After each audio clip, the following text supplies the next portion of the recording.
السلام عليكم. لا تنسوا الاعجاب بالفيديو والاشتراك في القناة تشجيعا لنا لنستمر بنشر المزيد ان شاء الله. بسم الله الرحمن الرحيم. متابعي القناة، السلام عليكم ورحمة الله تعالى وبركاته. نواصل سلسلة دروس تعليم الطاقة الشمسية. هذا الدرس الرابع سيكون حول أهم أنواع الخلايا الشمسية. Alors, cette vidéo est la quatrième leçon, où on va voir les principaux types des cellules solaires. Le domaine des cellules solaires a connu un grand développement afin d'atteindre une rentabilité élevée, une efficacité maximale et un prix approprié pour sa production, ce qui a rendu les types de cellules solaires nombreux et variés. Dans cette leçon, nous allons voir les plus importants de ces types, qui ont été divisés en 3 générations, selon leur développement, les matériaux et les technologies utilisées. شهد مجال الخلايا الشمسية تطورا كبيرا من أجل البحث عن الكفاءة أو المردودية الأعلى والسعر المناسب لإنتاجها، مما جعل أنواع الخلايا الشمسية كثيرة ومتعددة. في هذا الدرس سنسلط الضوء على أهم هذه الأنواع، والتي قسمت إلى 3 أجيال على حسب التطور، المواد والتقنيات المستعملة. On va commencer par la première génération, qui est les cellules cristallines en silicium Si. Elle contient 2 technologies, le silicium monocristallin et le silicium polycristallin. نبدأ بالجيل الأول، والذي يمثل السيليسيوم البلوري بنوعيه، السيليسيوم أحادي البلورات والسيليسيوم متعدد البلورات. Le rendement max. Il existe une notion appelée la limite de Shockley-Kaiser, qui définit l'efficacité théorique maximale d'une cellule photovoltaïque, utilisant une seule jonction P1. Cette limite place le maximum d'efficacité de conversion solaire autour de 31%. Cette limite ne peut être dépassée que d'une petite valeur, peut-être en utilisant la nanotechnologie. الكفاءة القصوى. هناك فرضية تسمى حد شوكلي كايزر، والتي تحدد الحد الأقصى من الكفاءة النظرية للخلية الكهروضوئية باستخدام وصلة PN واحدة. يضع هذا الحد أقصى كفاءة تحويل للطاقة الشمسية حوالي 31%، حيث لا يمكن تجاوز هذا الحد إلا بمقدار ضئيل، ربما باستخدام تقنية النانو. Premier type de la première génération est le silicium monocristallin. Ces cellules sont constituées de cristaux très purs obtenus par un contrôle strict et progressif du refroidissement du silicium. النوع الأول من الجيل الأول هو السيليكون أحادي البلورة، وتتكون هذه الخلايا من بلورات نقية جدا يتم الحصول عليها عن طريق التحكم الصارم والتدريجي في تصلب السيليكون خلال عملية إنتاجه. Le rendement du silicium monocristallin peut atteindre actuellement 26,1% pour la cellule. Avantage, il a un très bon rendement, mais les inconvénients, son coût est élevé. Aussi, il a un rendement faible sous un faible éclairement, généralement inférieur à 300 watts par mètre carré. كفاءة السيليسيوم أحادي البلورة يمكن أن تصل إلى 26.1% بالنسبة للخلية. المزايا: يعتبر أعلى كفاءة في هذا الجيل الأول. أما السلبيات فإن ثمنه غالي جدا، وكفاءته تتناقص كلما كان الإشعاع الشمسي ضعيفا، خاصة أقل من 300 واط على المتر المربع. Deuxième type de la première génération est le silicium polycristallin. Le refroidissement du silicium en fusion est effectué dans des creusets parallèles à fond plat. Par cette technique, des cristaux orientés de manière irrégulière se forment. النوع الثاني من الجيل الأول هو السيليكون متعدد الكريستالات، ويتم تبريد السيليكون المسحور في بوتقات متوازية ذات قاع مسطح. من خلال هذه التقنية تتشكل بلورات غير منتظمة التوجه. Le rendement du silicium polycristallin peut atteindre 23,3%. Avantage, il a un très bon rapport performance-prix. Les inconvénients, il est sensible aussi aux élévations de température et il a un rendement faible sous faible éclairement, notamment inférieur à 400 watts par mètre carré.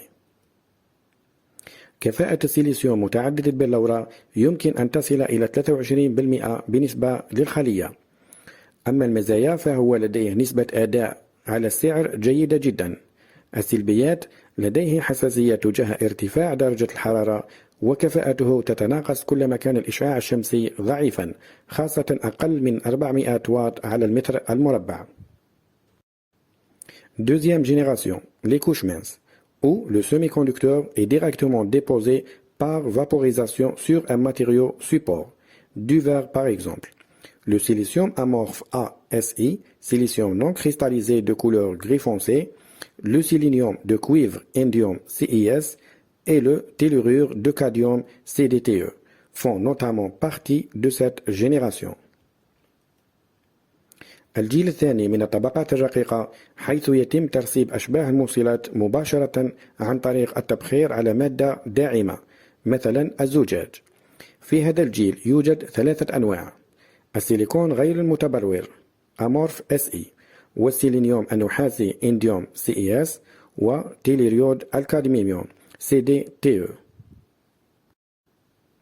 Premier type de la deuxième génération est le silicium amorphe.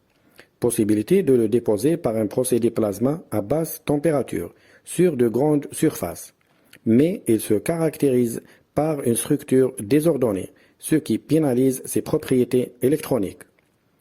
النوع الأول من الجيل الثاني هو السيليكون غير المتبلور، وإمكانية ترسبه بواسطة عملية البلازما عند درجة حرارة منخفضة على الأسطح الكبيرة، لكنها تتميز بهيكل غير منظم يؤثر سلبا على خصائصه الإلكترونية. Le rendement des solutions amorphes il atteint 14%. Avantage, moins coûteux que la première génération, fonctionnement avec un éclairement faible, il est moins sensible à l'ombrage et aux élévations de la température. Les inconvénients, il a un rendement global plus faible.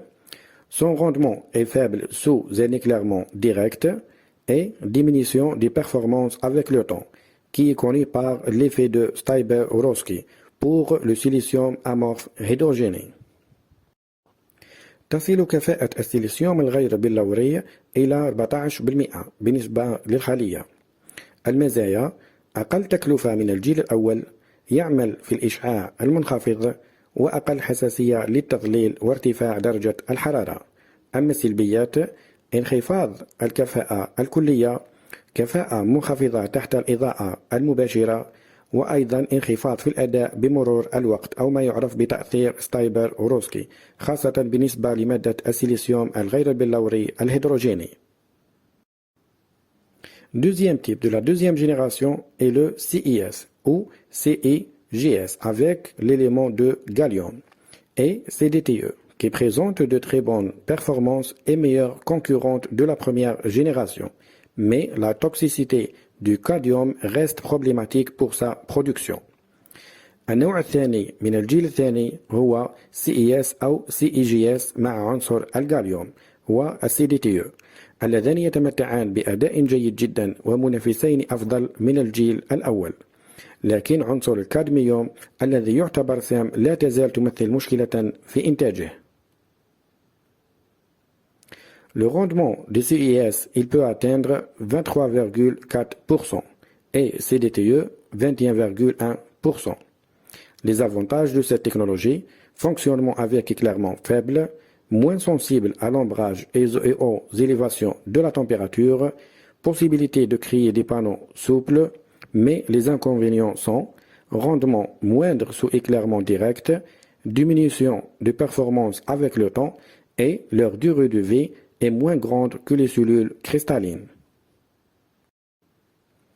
تصل كفاءة الCDTE إلى 21.1%، أما الCES فتصل كفاءته إلى 23.4%. المزايا: تمتاز هذه التكنولوجيا بأنها تعمل في الإشعاع المنخفض، أقل حساسية للتظليل وارتفاع درجة الحرارة، مع إمكانية عمل لوحات مرنة. أما السلبيات فهي كفاءة أقل في ظل الإضاءة المباشرة، انخفاض في الأداء بمرور الوقت، وأيضا عمر أقصر من الخلايا البلورية.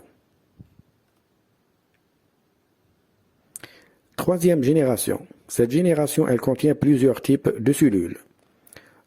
On a les cellules multijonctions, appelées tandomes, les cellules organiques, les cellules perovskites, les cellules sensibilisées aux colorants ou dye sensitized ou les cellules de Gratzel. الجيل الثالث يمتاز هذا الجيل بأنه يحتوي على عدة أنواع من الخلايا. هناك الخلايا متعددة الوصلات، الخلايا العضوية، خلايا البيروفسكايت والخلايا الشمسية الصبغية أو خلايا الجراتزيل. Cellules multijonction. Ce type de cellule est obtenu par la superposition de multiples cellules aux propriétés différentes, utilisant des bandes d'énergie EG différentes permettant un balayage plus large du spectre solaire. خلايا متعددة الوصلات وهي عبارة عن تراكب خلايا متعددة بخصائص مختلفة باستخدام نطاقات طاقة EG مختلفة تسمح باكتساح أوسع للطيف الشمسي. Le rendement actuel des cellules multijonctions dépasse 47%, mais ce type de cellule est utilisé généralement dans des applications spatiales. كفاءة الوصلات المتعددة تتجاوز حاليا 47%، ولكن هذا النوع من الخلايا يستخدم عادة في التطبيقات الفضائية. Les cellules organiques. Elle est basée sur des polymères pour remplacer les semi-conducteurs. On associe un polymère qui joue le rôle de donneur d'électrons et une molécule qui joue le rôle d'accepteur d'électrons. الخلايا العضوية تعتمد على المركبات الكيميائية البوليمرات لتحل محل أشباه الموصلات، ونربط بين بوليمر يلعب دور مانح للإلكترون ويلعب الجزيء دور مستقبل للإلكترون. Le rendement des cellules organiques peut atteindre maintenant 17,7%.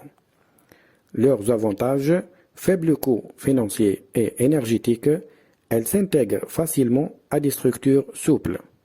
Les inconvénients, leur rendement encore faible et l'instabilité dans le temps. تصل كفاءة الخلايا العضوية إلى حوالي 17.7%. المزايا لديها انخفاض التكاليف المالية والطاقوية لإنتاجها وسهولة الاندماج في الهياكل المرنة. أما السلبيات، العائد أو الكفاءة لا يزال منخفضا وعدم الاستقرار بمرور الوقت. Les cellules perovskites sont des cellules composées d'un élément hybride organique et inorganique ayant une structure de perovskite. خلايا البيروفسكايت هي عبارة عن خلايا مكونة من عنصر هجين عضوي وغير عضوي له بنية بيروفسكايت. Les cellules perovskites, leur rendement est passé à 25,5%, ce qui en fait une alternative prometteuse. Leur coût de production est faible. L'inconvénient de ces cellules réside dans leur instabilité et faible résistance aux agents extérieurs, tels que l'eau, la température, etc. ارتفعت كفاءتها إلى 25.5%، مما يجعل هذه الخلايا بديلا واعدا. تكلفة إنتاجها منخفضة. يكمن عيب هذه الخلايا في عدم استقرارها وانخفاض مقاومتها للعوامل الخارجية مثل الماء ودرجات الحرارة وما إلى ذلك.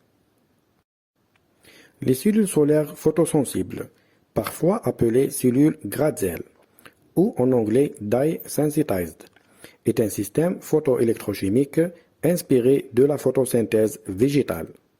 الخلايا الشمسية الصبغية الحساسة للضوء والتي تسمى أحيانا خلايا جراتزيل هي نظام كهروكيميائي ضوئي مستحوى من التركيب الضوئي للنبات.